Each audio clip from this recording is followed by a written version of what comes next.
उत्तराखंड की एक ऐसी ब्यूटीफुल साइट जिससे आज भी काफ़ी लोग अनजान हैं, जहां ऊंचे ऊंचे ग्लेशियर से बहती हैं खूबसूरत नीली नदियां,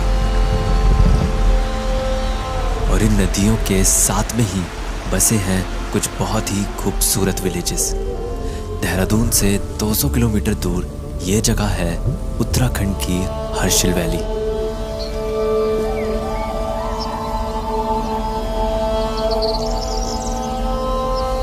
हर्षिल वैली शुरू होती है जहाँ से इंडिया की सबसे बड़ी नदी गंगा हिमालय के पहाड़ों से उतरकर गंगोत्री से गुजरते हुए अपनी पहली धारा में बहती है, जिसे कहते हैं भागीरथी।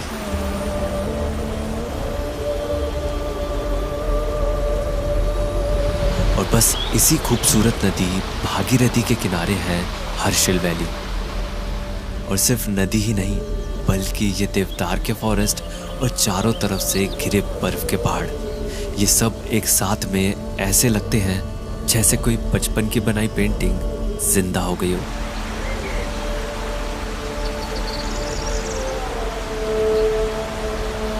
और हर्षिल पहुंचते ही आपको सच में कुछ पेंटिंग्स भी दिखेंगी।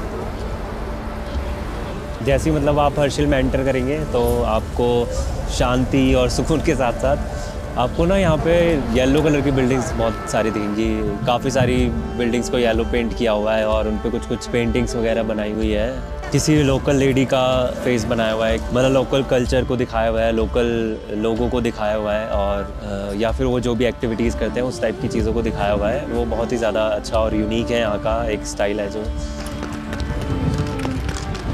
अब यहाँ पे कहने को तो धूप निकली हुई है, बट यहाँ पर इतनी ज़्यादा ठंड है कि अभी भी टेम्परेचर 3 डिग्री सेल्सियस है। बट मैं पूरी तरह से कंफर्टेबल हूँ क्योंकि मैंने हैमो पहना हुआ है। आप सोच रहे होंगे हैमो क्या? तो हैमो बेसिकली एक तरह का कंफर्टेबल वेयर है बाय मार्च, और सिर्फ हुडीज़ या पैंट्स ही नहीं बल्कि ऑल ईयर जैकेट्स, शॉर्ट्स, और एक मार्च की बहुत ही यूनिक सी स्वेटशर्ट है जिसको हैमो ओरिजिनल कहते हैं। वो तो सुपर कंफर्टेबल है and best for travelling. Harshil valley में बहुत सारे छोटे छोटे विलेजेस हैं, पर जो हर्षिल मार्केट से सबसे पास है वो है भागोरी विलेज।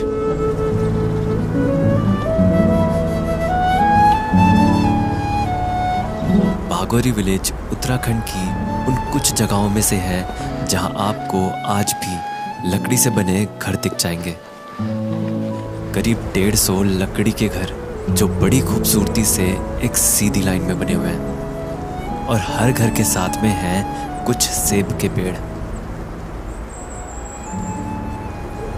और यहाँ की शांति में कुछ बैल्स की आवाज़ सुनाई देती है, जिस आवाज़ का पीछा करते करते मैं यहाँ की मोनेस्ट्री तक पहुँचा।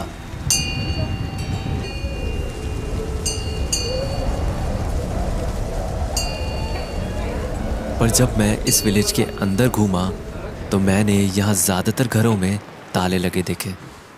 जहाँ नज़र घुमाओ वहाँ बस घरों के आगे ये ताले ही थे। और ये बंद घरों की वजह मैंने एक आंटी से पूछी। नमस्ते जी। नमस्ते बेटा जी, ये गाँव में ज़्यादातर घरों में ताला सा लगा हुआ है। सारे चले गए बेटा। चले गए? कहाँ चलेंगे? डुंडा उत्तरकाशी से नीचे 18 किलोमीटर दूर है ना। अच्छा। एक गाँव है डुंडा गाँव। हाँ। उसी में रहते हम लोग। अच्छा। 6 महीने यहाँ रहते, 6 महीने वहाँ रहते हैं। अच्छा। तो आंटी यहाँ थोड़ा सेब का कटिंग करने के लिए आ रखा ना। अच्छा। मैं भी निकल जाऊँगा कल परसों तक। फिर ताला लग जाएगा। तो 6 महीने के लिए लोग छोड़ के चले जाते हैं गाँव को? इसलिए चौकीदार रहते हैं यहाँ पे ठंड की वजह से। हाँ, ठंडा बर्फ बारिश होने से तो बर्फ लगेगा। बच्चे लोग सब देहरादून बसा है। अच्छा, तो ज़्यादातर फिर एज्ड लोग रहते हैं, हाँ, बुढ़े वगैरह लोग रहते हैं। अच्छा। ठीक है, अच्छा है, शांति है ना यहाँ तो। हाँ जी, यहाँ तो शांति है ना। सही है, बहुत अच्छा। हम लोग तो देहरादून में तो ऐसे लग रहा है कि अटपटा है यहाँ अपना स्वतंत्र अपना। और यहाँ राजमा भी निकलता है, सेब भी निकलते हैं, आलू भी, जो अपने स्वास्थ्य भी ठीक रहता है, पानी शुद्ध, हवा शुद्ध, सब बढ़िया। यहीं उगा के यहीं खा के यहीं रहो आराम से। अच्छा, आप ये जो पानी से धो रहे हैं कहाँ से आ रहा है पानी? ये पानी बहुत, ये जलंधरी घाट है, ऊपर बर्फ से पूरा टॉप बर्फ है ना। हाँ। वही साथ है। भागीरथी वाला पानी, भागीरथी का ये जलंधरी है, ग्लेशियर का पानी कुछ है। अच्छा। चश्मा जैसे साफ है, एकदम बर्तन धोते हैं चलते चलते पानी एकदम साफ। अच्छा। और आंटी ने मुझे यहाँ के कल्चर के बारे में कुछ खास बातें बताई। यहाँ वो उधर लाल देवता हमको कृपा कर रहे हैं, यहाँ बुद्ध भगवान ये अच्छा, उसका अच्छा। कृपा हमारा गुजारा अभी तक। अच्छा, आप बौद्ध भगवान को भी मानते दोनों हैं? मानते हैं, दोनों मानते हैं? सामने ये इसको भी मानते हैं हम लोग, शिव जी लक्ष्मी माँ से मतलब वही मानते हैं हम लोग। अच्छा। मांग सिंदूर सब लगाते हैं हम लोग। अच्छा, हाँ, जिंदा आपने लगाया हुआ है। अच्छा, मंगलसूत्र सब मतलब सब अच्छा, और ये हमारे- बुद्धा, ये है जो आपने माला पहनी है? हाँ, ये बुद्ध ये की हुआ बुद्ध की है। हाँ, ये बुद्ध की है। और मंगलसूत्र हिंदू का पहना हुआ है। ये तो बहुत अच्छी बात है। हाँ, दोनों। दोनों भगवान है हमारे, चाहे यहाँ से जाओ चाहे पीछे से आगे रहे, जाने तो एक ही रास्ते हैं। हाँ, सही बात है।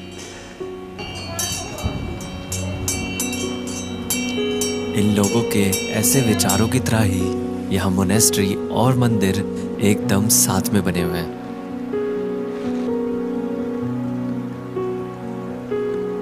अब यहाँ ज्यादा लोग तो नहीं रहते, तो जो भी लोग रहते हैं वो शाम को घर के बाहर बैठकर साथ में चाय पीते हैं। और आज चाय मेरे लिए भी बनी है। मैंने चाय रखा, आप नीचे चले गए ना। अच्छा, आपने चाय बना दी थी? पी लो बेटा। Thank you. वो आंटी काला चाय पीते ना।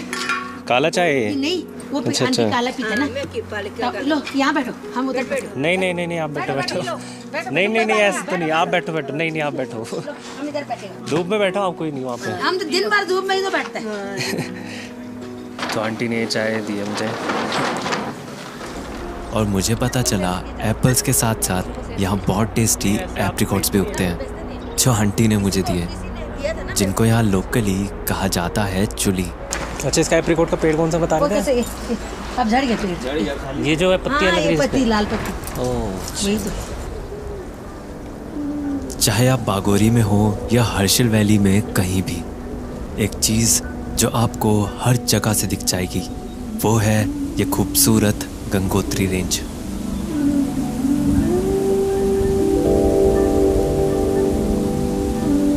इस रेंज के पीक्स 22,000 फीट से भी ज्यादा हाइट के हैं और इनको सामने से यूं देखकर इनसे फिर नजरें हटा पाना मुश्किल है।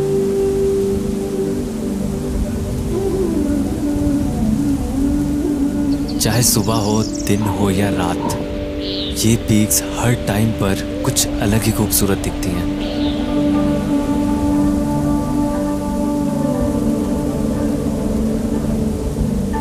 पर इन पीक्स को देखकर ये भी समझ आता है कि यहाँ ठंड बहुत ज़्यादा होती है और इसी वजह से यहाँ के लोग भेड़ की वूल से अपने कपड़े बनाते हैं। पर मैंने देखा कि यहाँ तो भेड़ की खाल भी यूज़ होती है। ये क्या भेड़ का बना हुआ है पूरा आपका? ये ठहरे मैं ऐसा ठीक से बिछाऊं। अच्छा, आप कंबल नहीं ओढ़ते, भेड़ का यही ना ओढ़ते हैं? इसको नीचे, इसको ये ना नीचे हाँ। बिछाएगा ना, गर्म अच्छा। होता है ये गर्म होता है। अच्छा, हाँ, यहाँ ठंडा होता है तो ये सब गर्म हो जाता है उसको। इससे गर्म हो जाता है। अच्छा, हाँ। कंबल की जरूरत नहीं पड़ती फिर? फिर कमल तो ऊपर से लेना पड़ेगा। ऊपर से लेना पड़ेगा। तो आपके पास काफी सारी भेड़ है, तभी इतनी सारी खाले हैं। ये हमारा थोड़ा बहुत है ना। हाँ। ये यहाँ पे खड्डी है ना, खड्डी। अच्छा, खड्डी क्या होता है? ये बुचड़ नहीं होते अच्छा, बुचड़ खाना। हाँ। जो बेचते, ये इसका मीट बेचते, अच्छा, वहाँ से लाता हम लोग। तो वहाँ खाल में मारता है तो ये इसको बाहर का हम उठा के लाते। अच्छा, ये होता है, अच्छा। ये चीज़। बस ऐसे ही थोड़ी बातें हुई और आंटी ने भी मुझे चाय पिला दी। अंदर है। अच्छा, फिर यहाँ अच्छा। ठंड है, चाहिए तो नहीं नहीं, आप खाओ। नहीं बस क्या बस। करने का, सुबह से नहीं, नहीं, आप खाओ। सही तो पकड़ तो। ये सुबह से खाने गए था। उनके कपड़े बेच रहे हैं ना जो आंटी, हाँ। उन्होंने भी चाय दी थी। हाँ, काफी अच्छे लोग हैं यहाँ के। आप लोग बहुत अच्छे हैं। इतने सारे गांव गया हूँ मैं, किसी ने इतनी बार चाय नहीं पिलाई। और इतना ही नहीं, बल्कि आंटी ने मुझे डिनर पर भी इनवाइट किया और डिनर में बनी थी यहीं पर उगने वाली पहाड़ी राजमा। हमारे यहाँ तो लाल होते हैं। हमारे यहाँ सभी यहाँ को ये पहाड़ी राजमा है, हाँ, मतलब यहीं कहीं है। हाँ, इस यहाँ का टेस्ट होता है। ये सफेद वाले बराबर हमारे यहाँ टेस्ट बहुत। और ये पहाड़ी राजमा सच में बहुत टेस्टी थी। आप भी बैठे। अब मैं बनाऊँ, आप लोग खा लो। आराम से खा, आराम से। बस अब और कुछ मत देना प्लीज। और डिनर करते करते मुझे पता चला कि बागोरी में रहने वाले लोग हमेशा से ही यहाँ नहीं रहते थे। इंडो चाइना वॉर से पहले ये लोग उत्तराखंड की नीलोंग वैली में रहते थे और तिब्बत के साथ ट्रेड करते थे। जिसके लिए ये लोग नीलोंग वैली से तिब्बत तक चलकर ही जाते थे। पर वॉर के बाद से नीलोंग वैली अब लाइन ऑफ एक्चुअल कंट्रोल में आती है, इसीलिए इन लोगों को नीलोंग से यहाँ बागोरी में शिफ्ट कर दिया गया। पर कमाल की बात यह है कि जिस रास्ते से ये लोग तिब्बत जाते थे, उस रास्ते पर एक ऐसा वुडन ब्रिज था जो नीलोंग वैली से तिब्बत तक जाता था।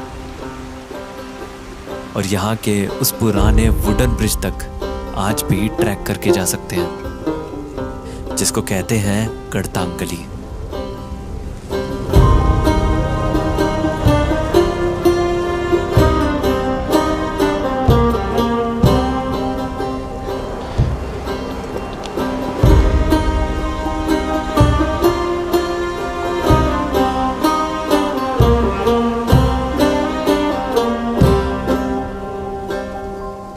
कितनी पास है ये क्लिफ, मतलब मैं पूरे ऐसे सीधे खड़ा भी नहीं हो सकता, इतनी पास है क्लिफ्स।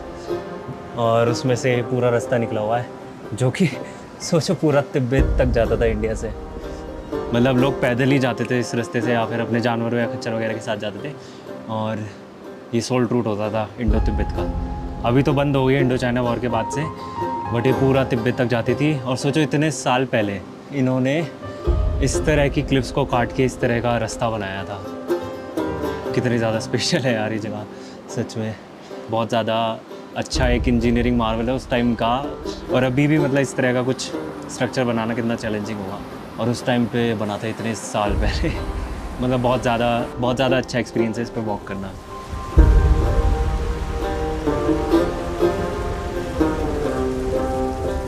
हर्षिल वैली के इन खूबसूरत पहाड़ों में ही एक और बहुत ही छोटा सा विलेज है,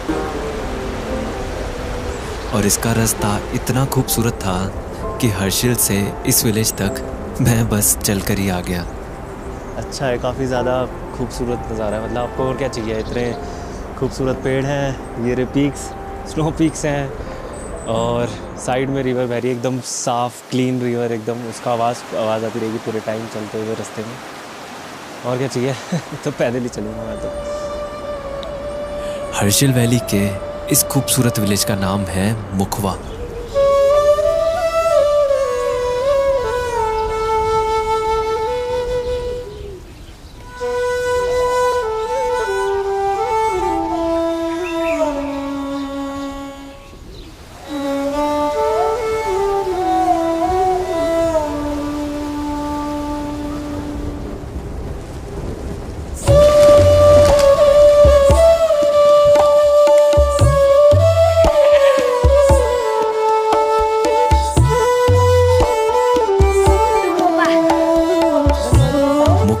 एकदम ऐसा ही है जैसा आप एक टिपिकल गांव इमेजिन कर सकते हैं। पुराने लकड़ी के घर और उनसे झांकते कुछ लोग, घर के नीचे से आती कुछ गायें और बकरी की आवाज़ें, गली में खेलते बच्चे, खिली धूप और ठंडी हवा। बस इन सब से घिरे यहाँ आपको जिंदगी की वो तेज़ रफ्तार फिर से कम होती लगेगी।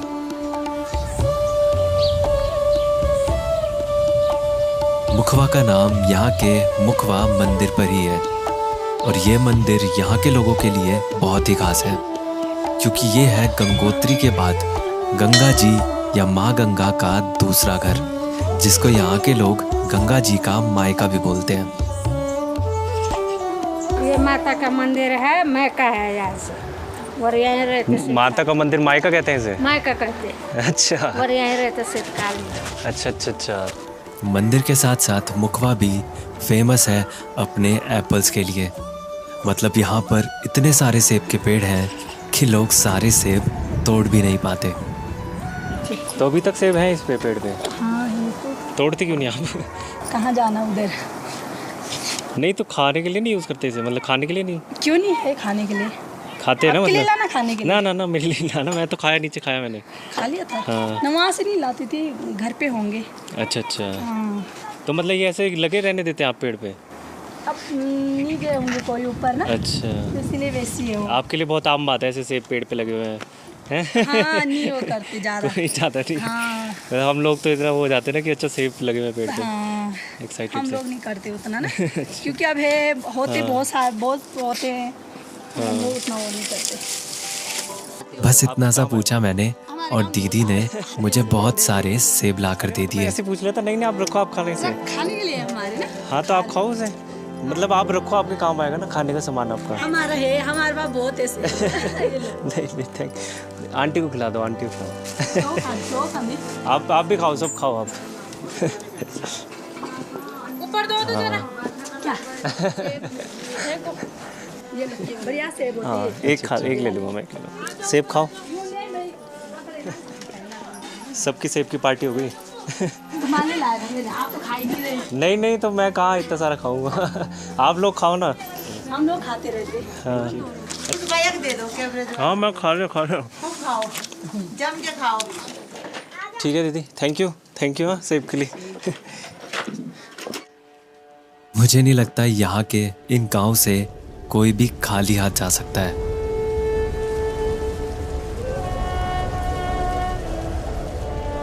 हर्षिल वैली का चाहे बागोरी विलेज हो या मुखवा, इस पूरी खूबसूरत वैली को नेचर ने बड़ी फुर्सत से बनाया है।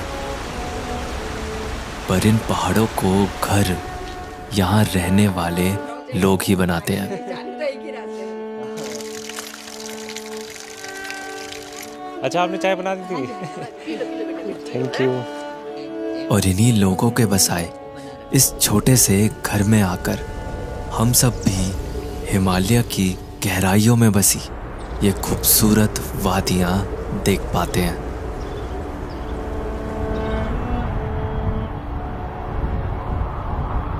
शायद इन्हीं लोगों की वजह से ही आज हम भी इन पहाड़ों को अपना घर कह सकते हैं।